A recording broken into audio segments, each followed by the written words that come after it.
യെശയ്യാ പ്രവാചകന്റെ പുസ്തകത്തിൽ നിന്നുള്ള വായന 55-ാം അധ്യായം 1 മുതൽ 13 വരെയുള്ള തിരുവചനങ്ങൾ.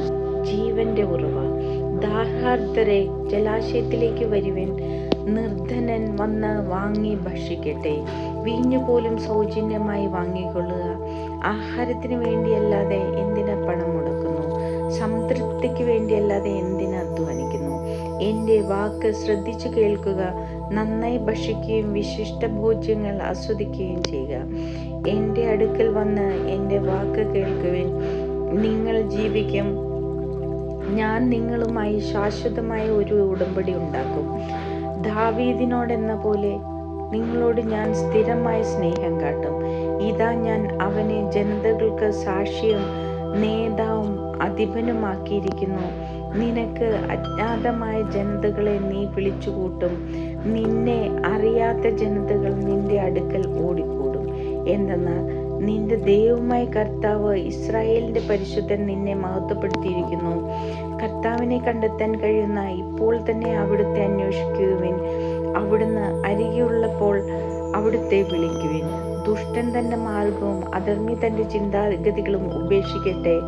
അവിടുത്തെ കരുണ ലഭിക്കേണ്ടതിന് അവൻ കർത്താവിലേക്ക് തിരിയട്ടെ, നമ്മുടെ ദൈവത്തിലേക്ക് തിരിയട്ടെ. അവിടുന്ന് ഉദാരമായി ക്ഷമിക്കും.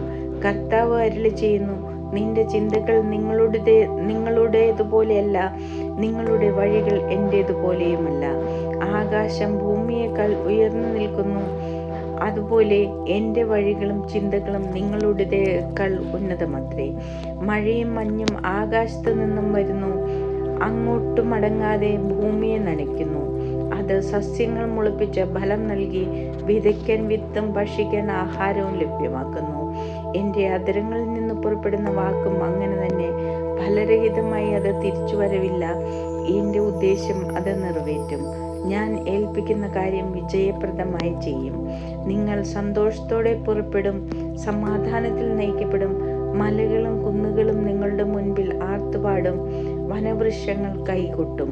മുൾച്ചെടികൾക്ക് പകരം സരളവൃക്ഷവും കാരയ്ക്ക് പകരം സൗഗന്ധികവും മുളയ്ക്കും. ഇത് കർത്താവിൻ്റെ ഒരു സ്മാരകമായിരിക്കും, ഒരിക്കലും നശിക്കാത്ത ശാശ്വതമായ സ്മാരകം.